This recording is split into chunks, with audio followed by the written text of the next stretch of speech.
Ready? Let me just turn down your for bent phone what? off. All right. Cool. Guys!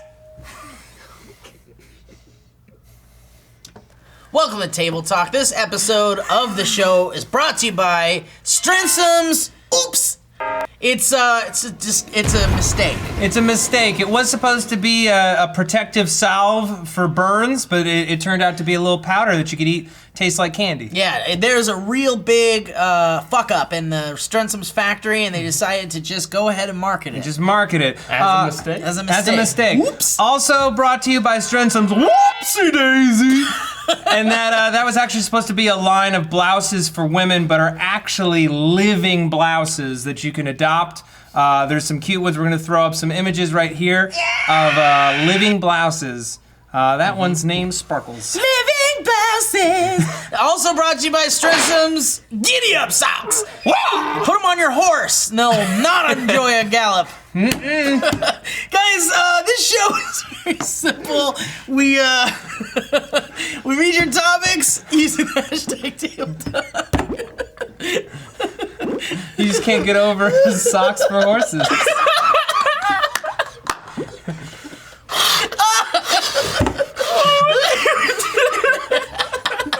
Only you do it if you hate your horse or if it's cold. Sam, you never had a cold horse? This is amazing. You broke Sam. That's the stupidest thing I've ever heard. It hurts so much. You guys, let's jump right into the show. I wish I knew how to hold it in and not laugh. That's the stupidest thing I've ever heard. But Sam, it's what you buy a horse with cold feet. If a horse is getting married and don't want to do it, you buy him horse socks. New Ricefield writes on the Reddit, what is your funniest, I have no idea what I'm doing, but by now I'm too afraid to ask story? Wait, what's it? We have no idea what we're... Yeah, so what is your funniest, I have no idea what I'm doing, but by now I'm too afraid to ask, so I'm just gonna do it. I told one on here already. It was about when I was trying to jumpstart a woman's car. She asked for help, and I had no idea what to do.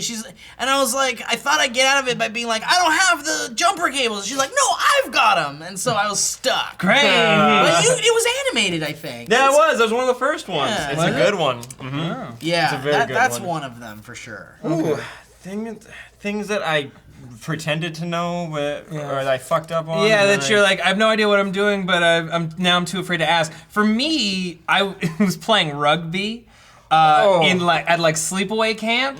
I joined like a rugby team, and I wasn't like athletic. I didn't play football or anything, and I didn't know at the time that it was just football. But like you pass it backwards, and there's no pads.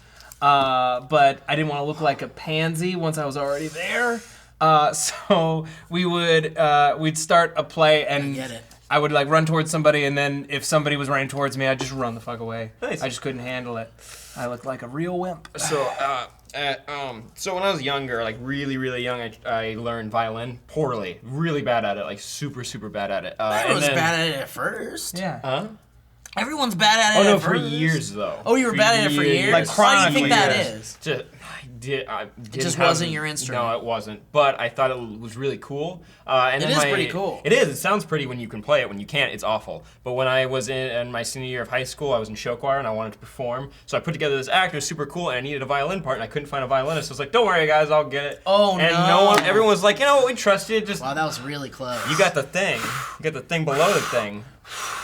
Anyways, I went on stage, did it. Everything was out of tune. Played all the wrong notes. And then it ended. Could you be heard in there? Oh, it was a stage with thousands of people in the audience. What were you thinking? Thousands? It was fine before. Wait, where were you that you were with thousands? 1,000. Okay. Oh, sorry, I didn't mean to exaggerate, but yeah. Were you with there the are London good bands Philharmonic? there are good bands that don't perform need for 'em. thousands of people. I know, need a it was man. awful. Wait, what were you? What was going through your It head? was like, when I'll you... learn it in time. How much time did you have? Weeks. Well, so who was the girl? that you liked a lot in there? That wasn't. No. It wasn't not. That wasn't not the what it was. situation? I just thought I was like, you know what? Let's go out on a bang. So you want? I mean, look. Normally that works. It's like, look, I'm gonna do this. I'm gonna set some goals. I'm gonna get that fire under my ass, and I'm gonna just do it. See, But it just did not work for you. Huh? No, it wasn't at all. It was not good at all. Yeah. All right. Were people upset with you, or They were just like, you're leaving in a couple weeks. did anyone think it was funny, or? Yeah, but like, you know, I wish there were does footage of Is this there exist? footage do you think? exist? I didn't keep Let's it. go to a clip.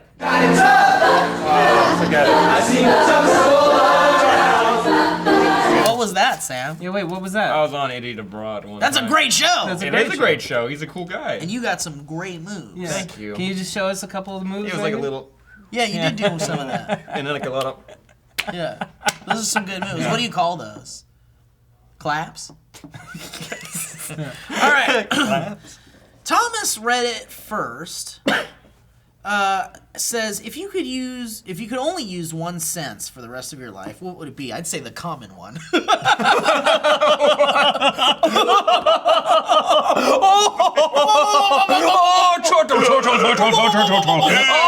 All right. What sense?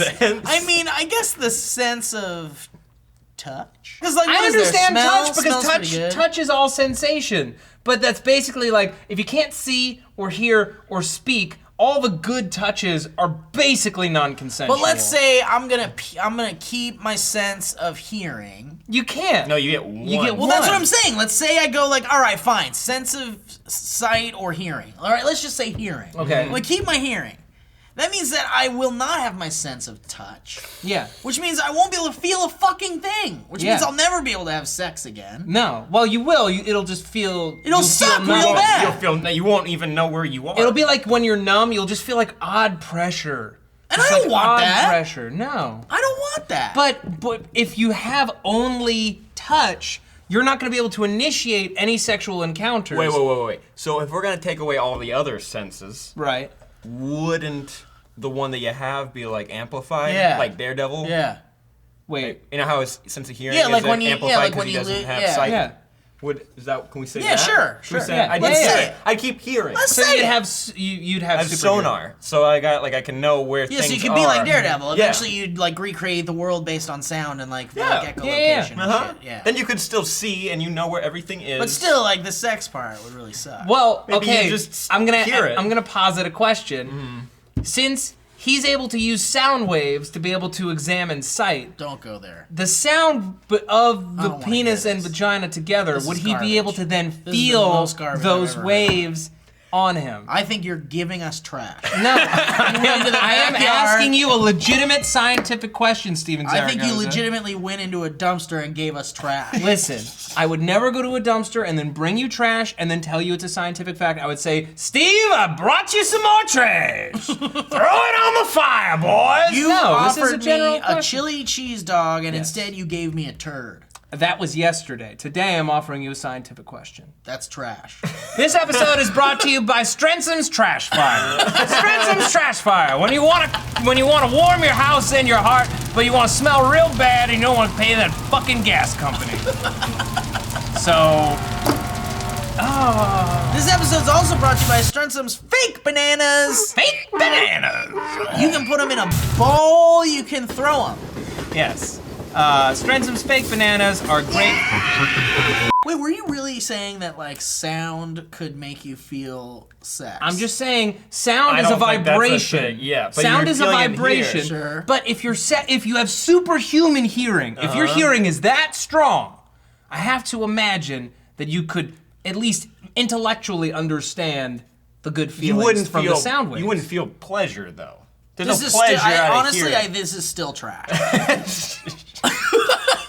You're still handing me garbage. Wait, you picked what? I had hearing because then I could still see. you picked touch. Yeah, you know what? I'm gonna everything. keep my touch, and I mean, look. You could be amplified. You could maybe feel sound waves. Yeah, man, and also I could like feel the fucking wires on a bomb and be like, I know which one to cut, and this is gonna be great. And You're I just could screaming it 'cause you yeah, don't and have then a sense of hearing? I could like feel a horse and be like, this horse is dreaming.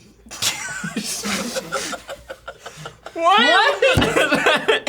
I'm gonna go taste You though. can feel the dream? Yeah, Oh, like- okay. Hold on. This dog He's clean. is clean. This dog misses his master. He wants to go home. Was he dead? Oh. Yeah, you killed him. You, Whoops. you You ripped held him a little so too tight. hard, and you couldn't tell. You love Who's too next? hard. Yeah. I can't hear a thing. All right. From Reddit. Hi, I'm Plus, I can do Amelia. like braille and shit. Yeah. I guess I'd take taste. I And would like- just be a lump that couldn't see or hear or speak or smell or do anything, but I could eat real good. Also, like when you're like a dude that just feels like, and you go into like the club and you're like, I can't hear or see, ladies. They feel bad for you and they make love to you.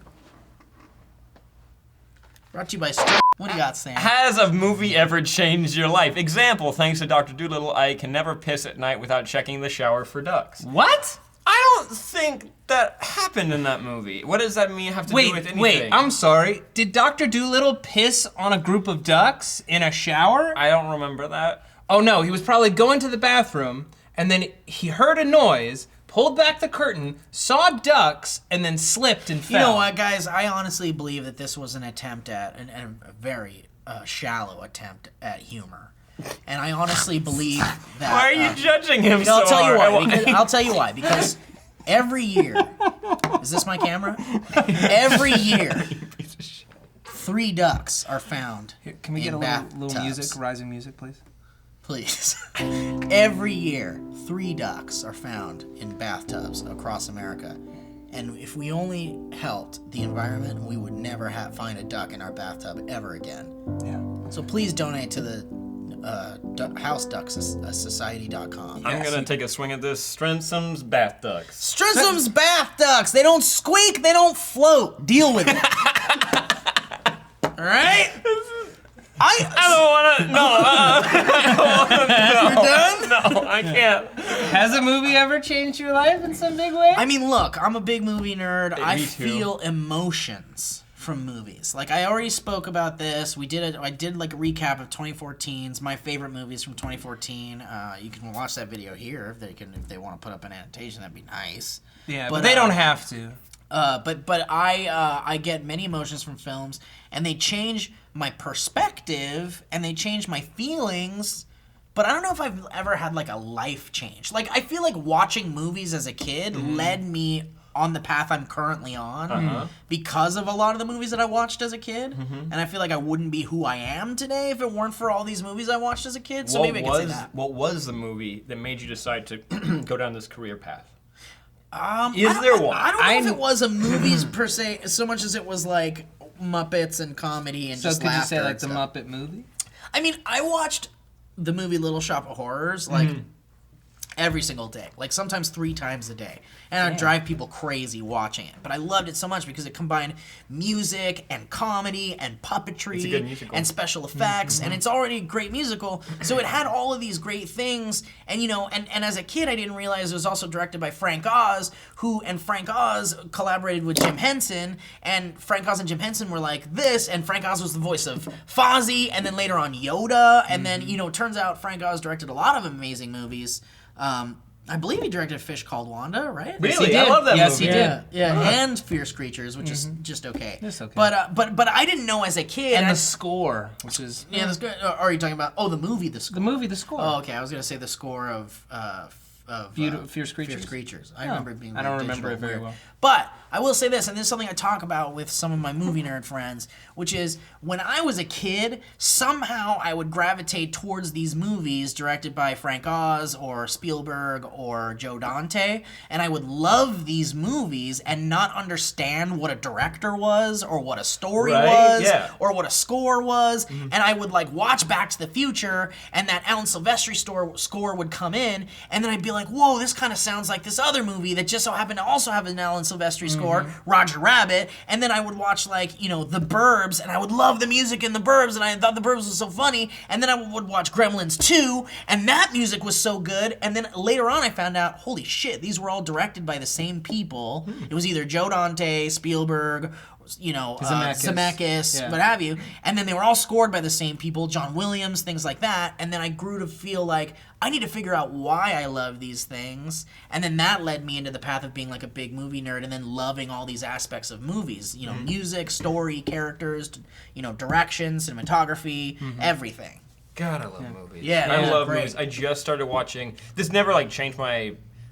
It changed my perspective of how I look at how a movie could be made. But Wes Anderson, which is bad. I just started watching him. I watched Moonrise Kingdom first. I was like, what is this? That's weird that you started with Moonrise. Yeah, that's such an odd entry. Why? It's one of his best. I mean, it's great. It's great. Don't get me wrong, but I mean, there's so many he did before that. That are good intro. But whatever. I guess I feel like Wes Anderson. You can just jump right in. Yeah. You can't. There's not really a pattern you should follow. But I'm starting to watch more. Like Grand Budapest Hotel was really good. That's happiness in a movie. That's one of his very, very best. But Moonrise Kingdom was the first one I watched, and when I saw how the symmetry and the colors and how the characters interacted with each other and how the scenes were built, and I was like, God, this is so cool. Yeah. How did someone get the money to make this? Because it is so good. Because they keep making the same. Even though you enjoy some of the movies, they're garbage. It's the same thing over and over and over again. Yeah. But this was it was like a breath of fresh air watching it, and I loved it. So I'm watching. I rewatched Darjeeling Limited, so I could appreciate it more. Because when I first watched it, I was like, What'd you think this time? Second time, loved it. It's amazing, really right? I love the relationship with the brothers. It's about brothers, about family. It's just. And they always make you feel good. Yes. Yeah. Regardless of how dysfunctional all these characters are, at the end there's always this kind of happy. Favorite Wes Anderson? Life Aquatic for sure.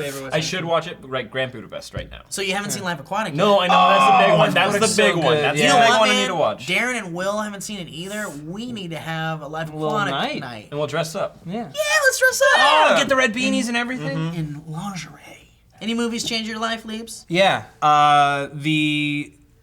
The original King Kong, and basically Peter Jackson between Fellowship of the Ring, the Lord of the Rings trilogy and the original King Kong, right before he did his King Kong, because the behind the scenes documentaries on the Lord of the Rings movies made me decide to go to film school instead of trying to be an actor. Which, before you move on, the Lord of the Rings production diaries. Yeah, that's what I'm talking about. Those are like a movie on their own. Yeah, it's like 8 hours for each movie. Yes, and if you love the Lord of the Rings movies, you must watch the production diaries. Yeah. Even if you aren't a fan of behind the scenes stuff and you think camera equipment and lighting is kind of boring, it's still amazing stuff. It's I don't know how you can find that boring though. I get it's the nuts and bolts of something, but all of these people had to come together to make this thing. But that was the first time I was ever really aware of that, and there's an hour and a half on just the evolution of how they got to making Gollum. Which is from amazing. Conception to casting Andy Serkis to all the work he did on set, and I was just blown away. And then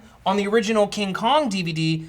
Peter Jackson produced this exhaustive documentary about this missing spider pit sequence. Yeah, that's good stuff, man. So basically, there's this sequence from the movie, from the original King Kong, that was in the original cut, but then was lost. The movie was re-released shorter, and no copies of the original print exist anymore. Wow. So that Peter Jackson, all the time with old movies. Really? Yeah, Peter Jackson and his collaborators, they got together and they shot that sequence using only the technology that would have been available at the time. That's really cool. It was really fucking cool. Yeah, and then they recreated the scene with the Triceratops and stuff. Yeah, all the model work and the matte paintings, and it was just sort of sad to think about Peter Jackson and his love of King Kong, because you when you watch those production diaries for King Kong also, and you read a lot about the behind the scenes stuff on King Kong, you learn about how Peter Jackson was obsessed with the original King Kong film and has such an immense love for the project and for the character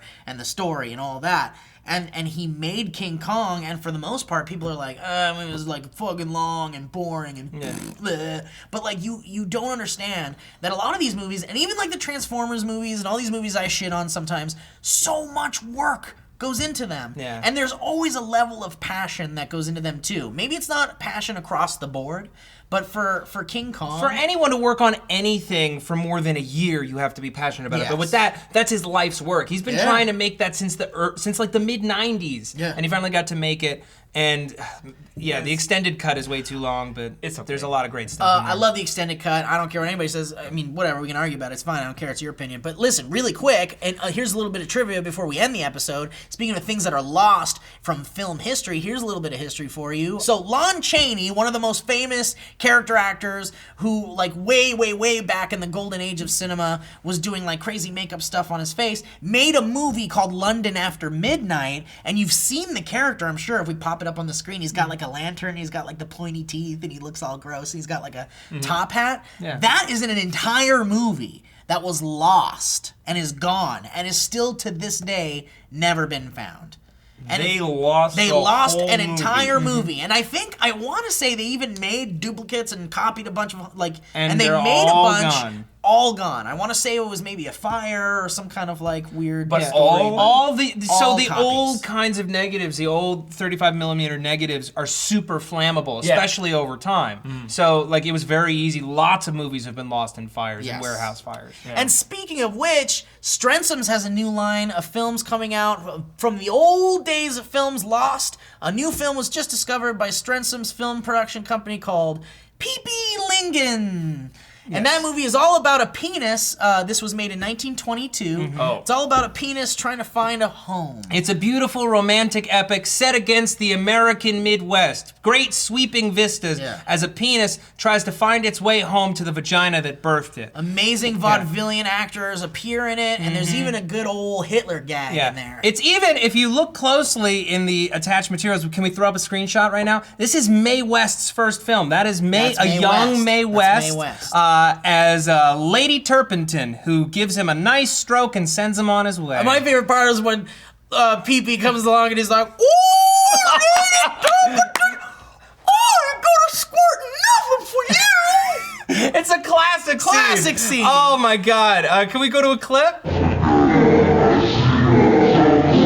guys, thank you so much for watching Table Talk. We had a blast, That didn't we, was boys? something. a good Was one. a I real haven't good one. cried laughed. Actually, no, never mind. I'm just gonna lie because whenever I have to do something with you, I usually end up cry laughing. Yay, Sam! I like to bring that kind of joy to the boys. When we talk about, was the last time the Santa thing? The Santa thing? Oh yeah, I cried during that too. All right. I cry a lot. Guys, thank you so much for watching. If you'd like to submit a topic for the old Table Talk Bowl, you can use the hashtag Table Talk on the Twitter, or you can go to reddit.com/r/SourceFed. Look for that thread about Table Talk and post your own thing in there if you want. Yeah. And we might talk about it. Yeah. I'm Steve. I'm mad. That's that. Thanks for watching. Goodbye.